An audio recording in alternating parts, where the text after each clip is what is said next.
correct? Are you guys live in a temple? So just next question, Mary Jane, kind of explain what. Told me and my husband, you need to go lab works done before you go home, and then the result is that I have 7% function in my kidney.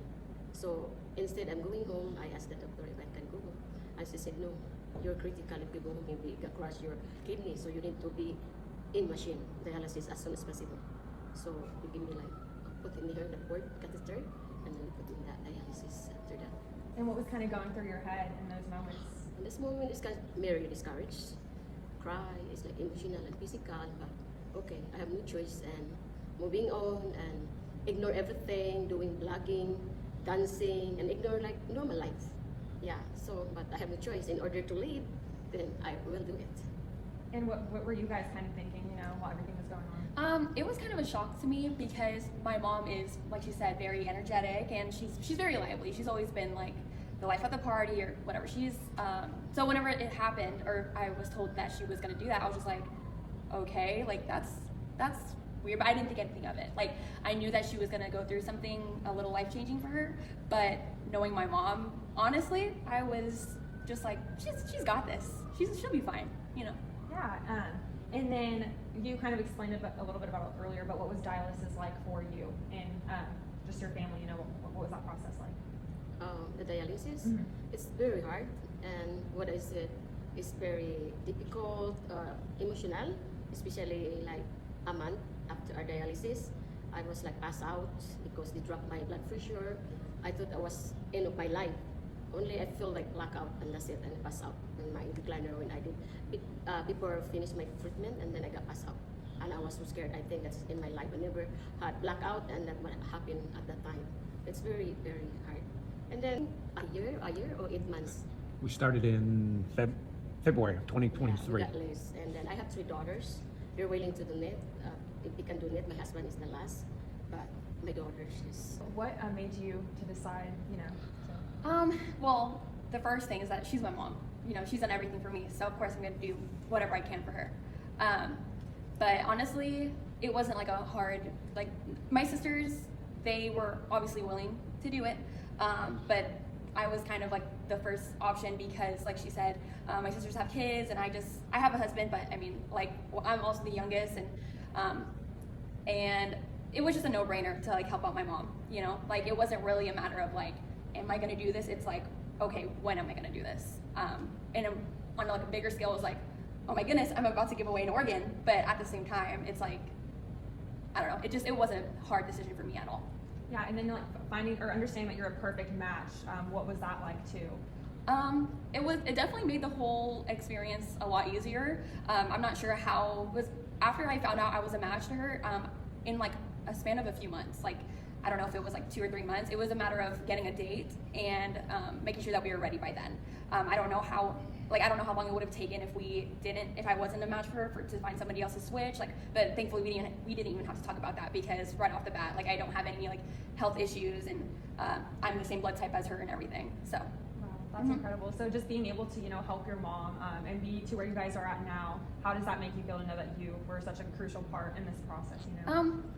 It's kind of funny because everybody says that it's this big thing that I did for my mom, and but honestly, I just feel like this is like another thing, just another everyday thing. Like, I don't think of myself as like a big superhero or whatever. Like, most people, they say that I've done a really nice thing, but for me, it's just like I would have done it for anybody, of course, but also it's just like I don't see it on a different scale as making breakfast for my mom in the morning. It's just something that I would have done for her no matter what.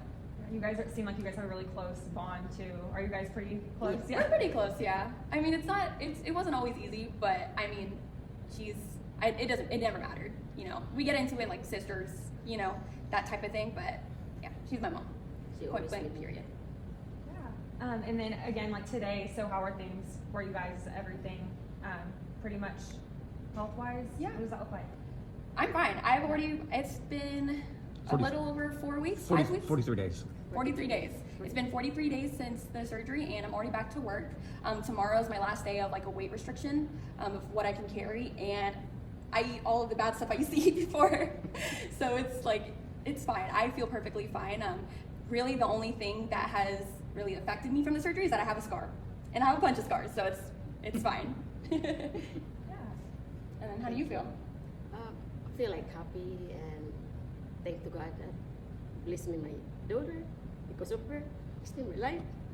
Yeah, I'm proud of her. Encouraged me everything to survive and alive. And also thank to God that I give me my youngest daughter that she give me another life. Great. That's okay. It's such a special story. You know, you don't see things like this a lot. So, as far as for you, just the process of donating your kidney, what was that like? Can you talk a little bit about that? I had a few tests in the beginning, just to see if, make sure that I'm healthy and don't have any underlying things I don't know about. But honestly, it was a really simple process. Pretty much after a few tests a few months ago, Didn't you how did you, let me ask this a better way. How did you feel when you first went on the transplant list? Were you hopeful that you were going to get a kidney, or were you nervous about options? Well, that time. Oh, and look at Sydney, sorry. That time, just pray to God. Whatever happened, if they give me a living donor or not. But I'm hoping I always positive, and I always pray very strong to God. And if my daughter can give me, I wait to whoever deceased donor, because if she can't give me, I don't want to bother my two daughters. I don't want to bother again in the same process, So I'm waiting that at the time or whatever, how many years that they give me, then I accept it, and I can dialysis until someone give me a donor, whoever give me bless. yeah, and I feel like, they say that with a deceased donor, the lifespan for the person who receives the kidney is like drastically different. So I think that the range is like from 10 years to, I don't know, not much longer after 10 years. But with a living donor, you could live your full life after. So it's just because I don't know all of the science behind it, but I want my mom there for my kids' graduation, So I knew I had to do it. Mary Jane, I know that at the beginning of your story, you were hoping to retire to the Philippines. Yes. Then you got interrupted big time. Now, what do you hope the future holds? Do you think your plans are back on track? Yes, this is everything. Probably in December, we're going to vacation, maybe more than a month or 1 month. But for example, if the doctor said like, I can go home every year, then we stay there. Because we have my family there and we have house there, small business. So we're gonna go, my husband, maybe back and forth, Philippines and US, because of course I have my 3 daughters there. We still have a house there. So that's our agenda. We go there for good because my husband is retired. He retired already, but that's our purpose to go there. To stay and living life and simple life. That's what we want. Do you want to chit chat for a bit and I'll get a few behind the shoulders and stuff? Yeah, also, how old are you again?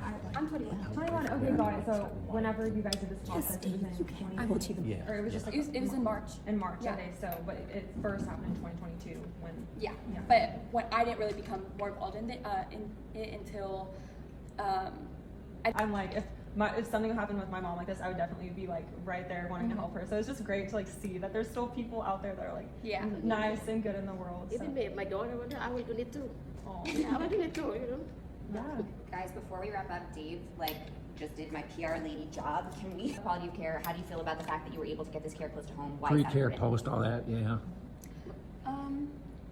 Well, first of all, it was really convenient for us to go. Scott and White, I think, is only about 30 minutes away from where we live. So whenever the whole process was over after the surgery, we just rode home. And we were already home, and it was very comfortable for us. All of the staff was really amazing to us. My nurse, April, and Dr. Chen, Dr. G were just amazing. They were checking up on us, and I don't have any complaints at all. Same as Cynthia is our nurse, on-call nurse or whatever, and Dr. Chen is very nice too, and I think Dr. Jewel, she's what do you call that?